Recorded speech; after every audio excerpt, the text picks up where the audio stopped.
УКМКнын азыркы жүргүзүп аткан иштери боюнча Талай Дүйшөнбиевдин камалышы бул жөн эле бир ойдон табылып, бир шылтоо иретинде эле бир илинчек катарында эле алынып камалган, камакка түштү десек болот. Себептердин бири Next TV телеканалы көз карандысы эгемендүү телеканал.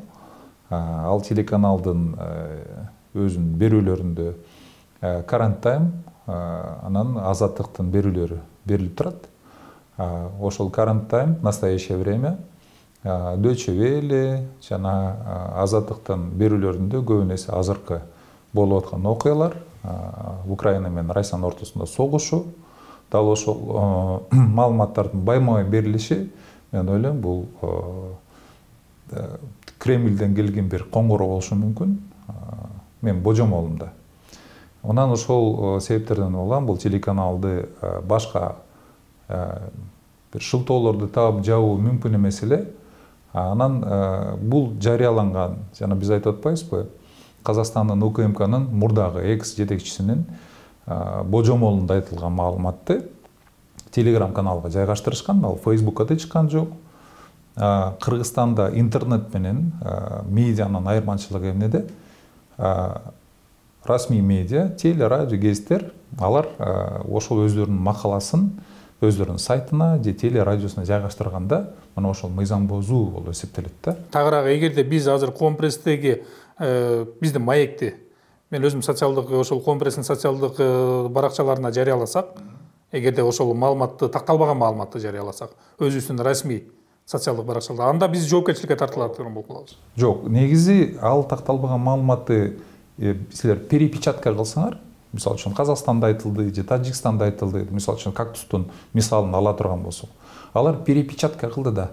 Тажикстандын бир өздөрүнүн бир маалымат булагы мындай деп айтты, деп туруп алар чыгарышты. Аларга иш козгошту, анан аларды баягы айыппулга жыгып туруп эле опровержение берип койду. Ооба, такталбаган маалымат экен, кечирип койгола, биз туура эмес иш кылдык депчи. Next TV-да дагы дал ошондой эле иш болуш керек эле.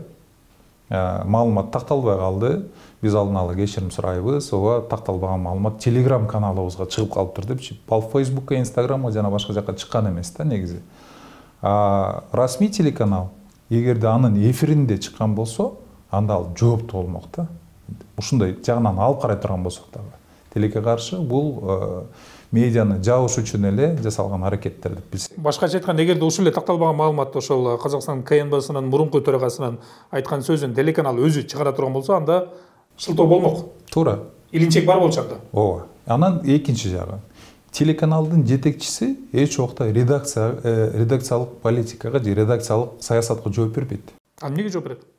Телеканалдын башчысы ал финансы жагына, жана ошондун техникалык бир жабдууларына, жана башка мисалы үчүн келишим түзүү, ошондой функционалды алып барат да.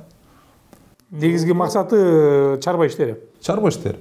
Жооптуу адам редакцияны, жалпы жүрүп аткан ишин редактор карайт. Бул же тигил маалыматты эфирге коюу, же болсо гезитке чыгаруу, радиодон уктурууга бериш үчүн жооптуу редактор болуш керек да. Ошол редактордун текшерүүсүнөн өтпөй калган макала ал эфирге же радиого, ТВга кетпейт да. Бул жерде жоопкерчиликти көбүрөөк редакторго илиш керек. Тартыш керек болчу. Ооба. Эми бул жерде аябай мыйзам бузуу болду. Себеп дегенде телеканалды түн жамынып келишти.